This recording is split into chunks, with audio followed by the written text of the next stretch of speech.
Former President Donald Trump indicted on more federal charges. It follows an investigation into his handling of sensitive government documents after he left the White House.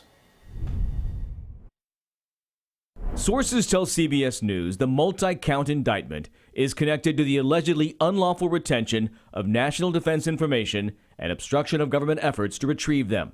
The former president posted on social media Thursday that he has been ordered to appear at a federal courthouse next Tuesday and released a video discussing the matter. It's a hoax. The whole thing is a hoax, just like Russia, just like the fake dossier was a hoax. The former president has denied any wrongdoing in the case. There's really not much legally that could potentially help him by saying this is going to happen. I mean, all of this is political. All of this is so that he can frame the narrative. We can hear it from him first, and his supporters will continue to be told this is a witch hunt. This is all the political weaponization of the Department of Justice. In a statement, Trump went on to say, "I never thought it was possible that such a thing could happen to a former president of the United States, who received far more votes than any sitting president in the history of our country and is currently leading by far all candidates, both Democrat and Republican, in polls of the 2024 presidential election," ending with, "I am an innocent man."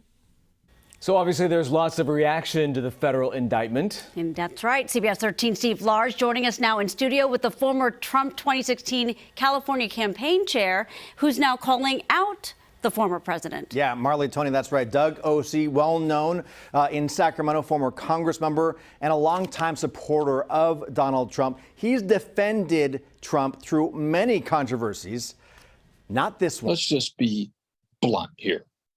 I am fed up with the games. Follow the law.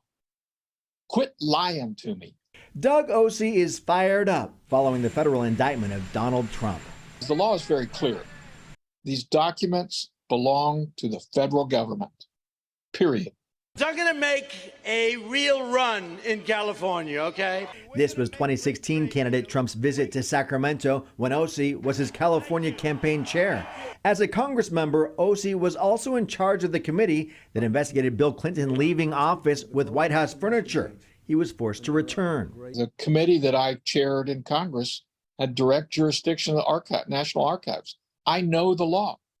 I wrote the report about the Clintons being forced to bring the furniture back. I mean, I know the law. There is no gray area. In Trump's case, federal prosecutors say he moved classified, sensitive documents to his Mar-a-Lago home after leaving the White House and would not return them. Now, this longtime Trump supporter calling out the former president and current presidential candidate. I'm not stupid, and neither are the people of this country. He fired up tonight, and Osee, I should also add, was emphatic that it's the alleged obstruction in returning the documents that has him so passionate. Trump says, or I should say, Trump is set to face these charges for the very first time on Tuesday. Yeah, one of the more strong reactions we've seen from this. Steve, thank you. Thank you, Steve.